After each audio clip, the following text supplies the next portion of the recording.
Hello, and welcome to another edition of Truth in Rhythm, brought to you by funkinstuff.net.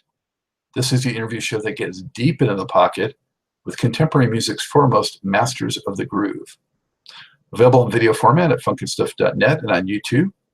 Truth in Rhythm can now also be enjoyed on the go in its audio podcast edition from funkinstuff.net, iTunes, Google Play, Stitcher, TuneIn, and most leading providers. I'm your host, Scott Dr. J.S. Goldfine, musicologist and author of Everything is on the One, the first guide to funk, available at amazon.com. Get your copy. Whether you're watching or listening, I thank you so much for your continued support. My guests today are drummer Lanise Hughes and percussionist Nate Hughes, his brother, and brothers in the Stone City Band, the backing band of the late, great, and notorious funk music superstar, Rick James. They hopped aboard James's punk-funk extravaganza during his meteoric rise in the late 1970s. They were key players helping his Street Songs album achieve a new plateau of success in the early 1980s, and they stuck around long enough to see the empire begin to crumble later in the decade. In addition to James's own albums, the Stone City Band was one of the most active ensembles in the business, recording 3 records of their own and backing James' protégé acts like Teena Marie and the Mary Jane Girls, as well as famed performers like the Temptations and Eddie Murphy. Among the hits they played on were You and I, Super Freak, Mary Jane, Bustin Out, Give It to Me Baby, I'm Just a Sucker for Your Love, In My House, Party All the Time, and Standing on the Top. Not only was the Stone City Band aces in the studio, but as I can personally verify, they were badass to the bone taking it to the stage. I saw them a couple times in the 80 to 82 timeframe in LA and Long Beach, and they were smoking hot. I mean, they were electric on stage. Just ahead, we'll find out how some of funk music's greatest albums and songs were created, recorded, and performed, what it was like working for a highly gifted yet troubled superstar, and how the legacy is enduring today. Guys, thank you so much for being here today. Thank you for having us. Thank you very much. Yes, so we have Lanise on my left and Nate on my right. So you guys are coming to us from Las Vegas today, right? So from Las Vegas to Charlotte, I hope everything's going fine. Oh, yeah. Oh, yeah, plenty of heat. Those reach 100 today. Wow. I got to show you guys something. I said I was there in the early 80s, and here's a T-shirt to prove it. So you might recognize that. All right. Yes. That's great. Going down. 1981. Yes, that was a heck of a show. Mm-hmm. Yes. Yeah. Street song. I'm anxious to get into the questions. So you ready, guys? Yes. Oh, yeah. All right. All right. So let's start from, where you're all from originally. I'm assuming Buffalo, but I don't know for sure. But how did you both get into music, and what were some of your first influences? Well, my first influence was getting into Hedges Cadets, which was like a drum and bugle corps when I was 8 years old. And Captain Hedges, he just strived for us to be disciplined and also just to learn music at the same time. And it was like an early like Drumline. I'm sure you've seen that movie. Yeah. It was similar to Drumline, but there was no Drumline back in the day. That was just an organization that was in the community. And after that, we just started a local group and played around town, for a few years until Rick, came down and discovered us. And about what year was that? But he just discovered us like around 77. Uh-huh. He came down in our basement, because he had went to school with one of the members of the group. And he came down and checked out the band. So he just picked out the guys he wanted to build around. So other than the drum line, did you have any, influences that were more like contemporary music type influences that inspired you? No. Well, I mean, we loved all types of genres of music. My father was a jazz musician, so we got into jazz early. And blues. I mean, my mother listened to blues. Rock music was flamboyant in our basement. I mean, we played a lot of rock music. From Cream to Deep Purple to Genesis or whatever. Led Zeppelin. Led Ozzy Zeppelin was Osbourne. one of my favorite groups. Yeah. So you guys must have been making quite a racket, banging on everything in that household, right? Oh yeah. Oh yeah, but my mother and father loved it because they were into music, and we weren't just making noise; we were making music. Yes. Also, it was a way of keeping in check with us, knowing our whereabouts. Oh yeah. Because we had the whole neighborhood in our basement. Our neighborhood was a bunch of musicians, and we all used to get together and just jam in our basement. Yeah. Every weekend, something going on. We put a band together and we went out and did a few, parties here and there, but it was continuous. It was like we either go to the boys club around the corner to play ball, and other than that, we'd be in my basement making music. So that's part of the great thing of a place like Buffalo, where they have the basements. It's too cold out to do anything else, so you just stay inside and make some good music. Yes. Right? And another thing about Buffalo musicians, they love to rehearse. You don't even have to have a gig lined up. They just like to get together and jam because everybody enjoy performing. It was in the blood. It was something we was born to do. Understood. So Rick sort of handpicked you, and how did the name of the group originate? Stone City Band, and who else were the original members? The name Stone City originated from a housing establishment around the city. It was a bunch of projects, and they were all built of stone.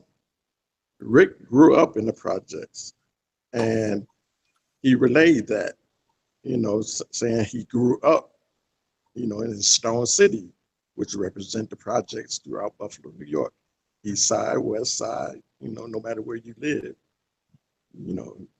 everybody grew up in the projects. If you weren't in a house, that was the other spot. Mm-hmm. And who all else was in the first band? It was me, Oscar Austin, Alan Szymanski, Clarence Sims, aka Ahmed Ramadan, and Levi Ruffin, and Jackie Ruffin. That was Shandu. He came along later. Yeah. But that was the start of the original Star City Band. And Rick handpicked us, and we went to his house and did a little bit of rehearsing, and we did a demo for Berry Gordy, which was Teena Marie's demo, for her to get on the Motown label. We did a cover of, the song Every Little Bit Hurts, and we did a remake of The Temptations' Don't Look Back, and we did a song that Rick wrote called Turning Me On. We recorded that. He took us in the studio and we recorded it. He took it back to Berry Gordy. Berry Gordy listened to it and he fell in love with it. And he said, "That's your band." Rick came back home to Buffalo and he called us up and told us, "Hey, if we want the job is ours." Because he needed a band. He didn't have a band, and he needed a band because Motown was going to use their house musicians to perform Rick's songs. And he turned it down. He said he didn't want any studio musicians. He wanted his own band, and he wanted to handpick them himself. He came back to Buffalo and handpicked each and every one of us out the hood. So then, but his album actually came out before Teena Marie's first one, right? So yes, come yeah. get it. So Rick got signed and then went and got a band, or he got a band and then got signed? No, he got signed before he had a band. He recorded the first album with some musicians that he had hired to go in and perform, record, it's sort of like, to represent his music, to take to Motown, let them listen to what he could do. And they signed him on, so he had to do the second half of the album, and he put together another group of musicians, some talented people, Mike Caputi and his brother Andy. And Billy Nunn was playing on there with both groups on both sides of the record. He's also a Buffalo musician. And we had Richard Shaw and Lorenzo Shaw also performed on that album. They were Buffalo musicians. So he pretty much used, the Buffalo sound. And that's how he put it together on that first album, and then that album hit. But at the time, he didn't have a band when it hit. So he had to put together a band. And that's where we came along. So you got that good homegrown talent. Yes. Yes. Tell me, guys, what was Rick like in those early days, and did you believe he would become a star? I did. I believed it from day one when I first met him. He was very humble, and he was also loved turquoise. He had a lot of rings and necklaces of turquoise. He always acted like a star anyway. I mean, even before he got famous. Yes. And he had that rock background. He brought it in from Canada when he had his groups there. When he had his run with Neil Young. Mm-hmm. So he had it together right from the start. I mean, it seemed like it with that first album, Come Get It. I mean, that seemed to really, for a debut, it was a pretty complete package. You know what I mean? Yes. He knew what he was doing. Oh, yeah. He had a great ideas. He was a great songwriter. He could write a song out the top of his hat. You play a few notes, throw some words on it, it's a song 5 minutes later. He was that quick on his feet. But he was producing for Motown at 16, 17 years old. He was writing songs for them. So by the time he got to his late 20s, early 30s, he was a bona fide songwriter, performer, arranger, everything at that time. One thing about Rick, he always wrote about stories, and they were personal experiences. That's what made them so real. Yes, all of the songs related to something that happened in his lifetime. So he created these songs really fast, but other than that, what was it like being in the studio with him? What was it? How did he work, and how did he direct the band? Discipline, very disciplined. When we went into the studio, the first thing that came out of his mouth was, "I am no longer your friend. I am your producer." So we couldn't be asking him, and acting like he was our friend from around the corner. Right. He was our boss from that point on, and everything we did had to be to his liking. If he didn't like it, we did it over till it was right and he felt comfortable with it. And we all had that same attitude. When we laid the rhythm section, it had to be to everyone's liking. Nothing went past us. And Rick didn't then let it go slide until it was right. Sounds like the James Brown school a little bit. Exactly. You know, he took a few tabs from here and there. Oh, yeah. James Brown, you know, Sly. Back in the Blazers. Oh yeah. Let's talk a little bit about those first two albums. So, did both of you or one of you play on, which did you all play on the first two? The second one, Bustin' Out. Yeah, Busting Out. I was, at the very beginning, I wasn't in the band. I recorded on the album. At the time, they had a percussion player, and he needed someone to drive the equipment to New York. And I just said, I'll drive the equipment to New York. And I drove the equipment to New York in a rent-a-car. And he was kind of surprised I got there so quick. But we recorded, you know, Busting Out in New York, Sigma Sound, Yeah. Sigma Sound Studio. Mhm. And that was my first professional recording session. You know, I got to play on the album, but I wasn't in the band yet. I didn't get in the band till the next year. But I was on his first tour, which was the Magical Tour. I was an assistant sound man in my brother's drum roadie because we were both drummers at the time. You know, so you know, that was my experience behind the scene, and eventually got in the band a year later. Had to kind of earn your stripes or something, sounds like. Oh yeah, you know. Yeah. Yeah, So- Levi told me to be patient, you know, because you know, it was a little static happening between the percussion player and Rick. I mean, you know, they just didn't gel. You know, they were always clashing. But I learned a lot from him, though. He was a good percussion player. So the first, I also want to point out that Levi Ruffin was the person who really brought us into the scene with Rick James. You know, Levi told us, you know, he would ask Rick, you know, if we could be a part of the band, you know, because he knew us. And he was the one that brought us in, really. You know, he convinced Rick we were the cats that he needed. very good.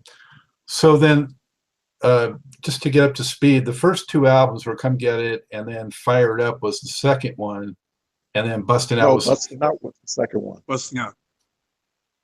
Bustin' Out was the second one. Was it? Yeah, Yes, sir. that came right after Come Get It. Oh, Fired okay. Up was the third one. All right, my mistake. Bustin' Out. Yeah, Bustin' Out was when I first heard that first riff of that lead track, it was something else. I mean, it was, man, it was down in that groove even harder than anything on that first album. I thought. Yeah. Yeah. So what was L7 exactly? That was the perfect square. Put an L up and then make the figure 7, put it together. That's a perfect square. Yeah. So what do you think inspired that though? What inspired it? Just attitudes, lifestyles of what was going on back in the day. You know, the people that we ran across, you know, it was square people and it was hip people. That's the way we performed in the studio, was with an attitude. And that's what brought our music across. Yeah, like I said, that song has serious attitude. That's why I love it. So and it was right around then too that Teena Marie came with her first one. Wild and Peaceful, I think it was, and Sucker for Your Love was a great track on there and all that. So what was your involvement with that? That was really my audition. It was to do Teena's demo. That was really my audition to be in the Stone City Band. And Berry Gordy loved it. So by the time we went to California, we continued playing music behind Teena Marie. At the same time, we was out promoting.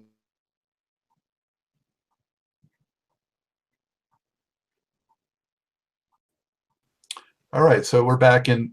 Lanise, you were just saying about Teena Marie being your demo, and that you worked on that first album. Right. Yeah. So and that one hit too. So I mean, that was quite a year. Around 79, I guess it was. You know, and both those records were tearing up the charts. So were you surprised at all by the radio and chart success that it had so quickly? Oh yeah, I was very surprised. For a first debut album, ooh, they really jumped on it. You know, and then they saw who she was. It was a bit of a shock. Yeah, they didn't show her on that first record. No, that was a plan. Yeah. So did you record in studio with her, or did you lay down tracks and then she recorded separately? She recorded separately. We did the rhythm tracks and everything first, and then she came in and sung over the rhythm section. Yeah, she was a little powerhouse. She's one of my favorite soul singers. Oh yeah, great entertainer. It was pure magic working with her on stage. Great energy. Yes. Great keyboard player. Guitar Play player. guitar, yeah. Yeah, that's the thing. A lot of people don't even really give her credit or know about what a musician she was too. Mm-hmm. Just her whole aura. It's beautiful. So talk to me guys about then the third album. You had this big hit with Bustin Out. Then Fire It Up came out and had Love Gun on there and some other good tracks. What was going on in the camp right around that time that you remember? We really wanted a crossover album. Right, That's what was on everybody's mind. Yeah. And we had rock flavor. You know, once we picked up Tom McDermott, the other second guitarist, he comes from a rock background, you know, also a jazz background. He's very good. He complimented us, you know, when he got to be a partner in the band. So Rick utilized all of that, you know, and brought in the fiery sound of Love Gun.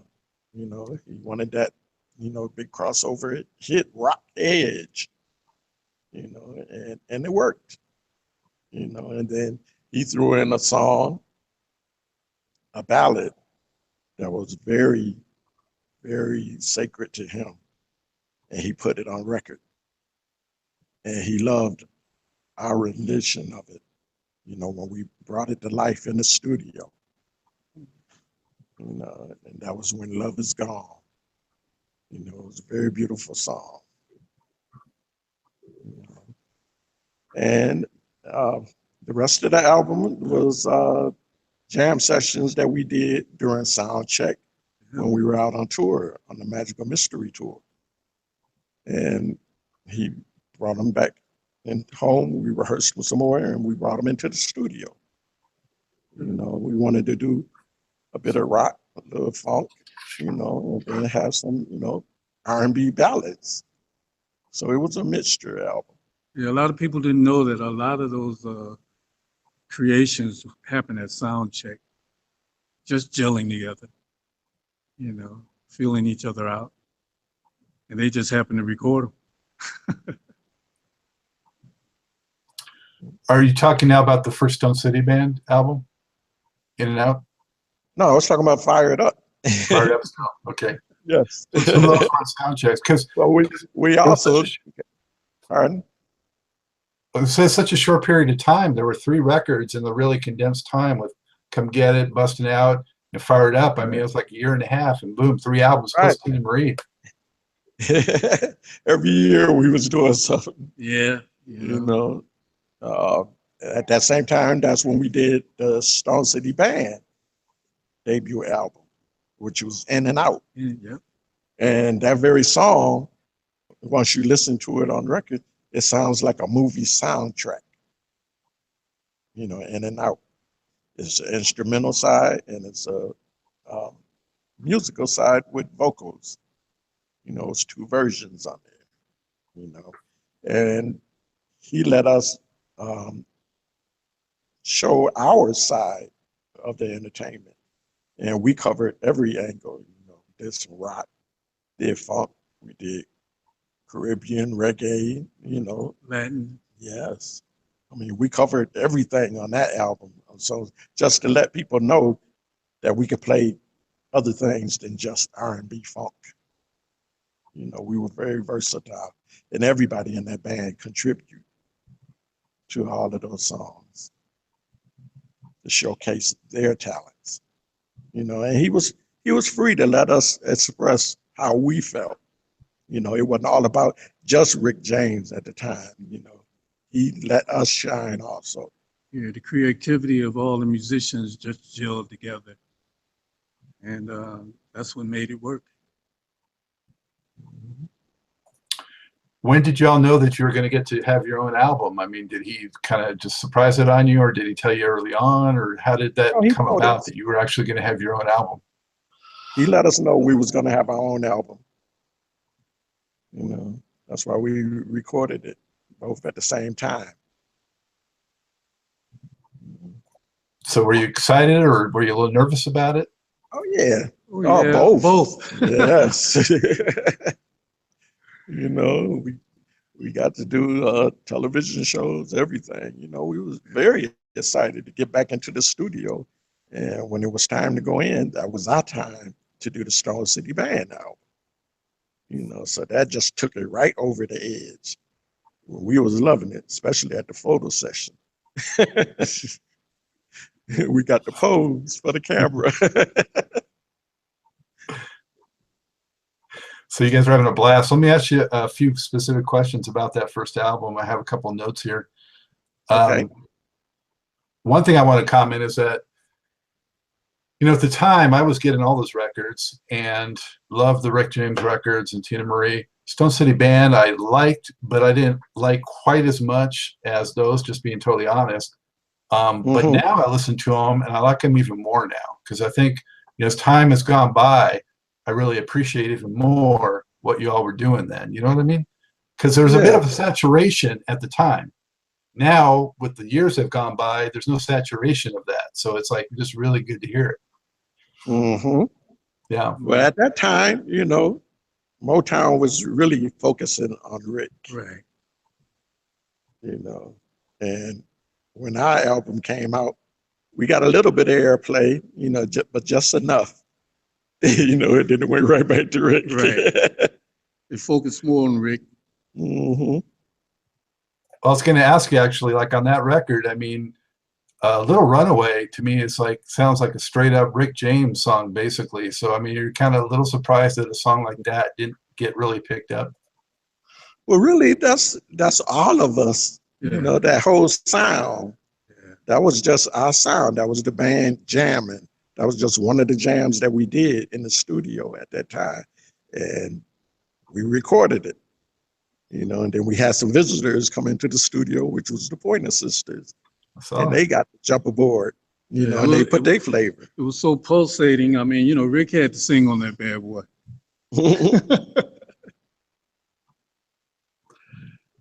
Yeah, all kinds of people are going through. I saw Narada Michael Walden was on there. How did that happen? Oh, yeah, because we were at the record plant in Sausalito, and he was there recording with his band, so we was hanging out in the studio, and Rick asked him to come in and throw a few licks, and he did. And I was loving every bit of it. In fact, me and him got to play on a song on the second Stone City Band album, which Tom McDermott, the guitar player, he wrote, called Tin Soldier. That's me and Michael Walden playing on that tune. And just to be accompanying him performing was a thrill to me, because I got to play with one of my idols. Wow.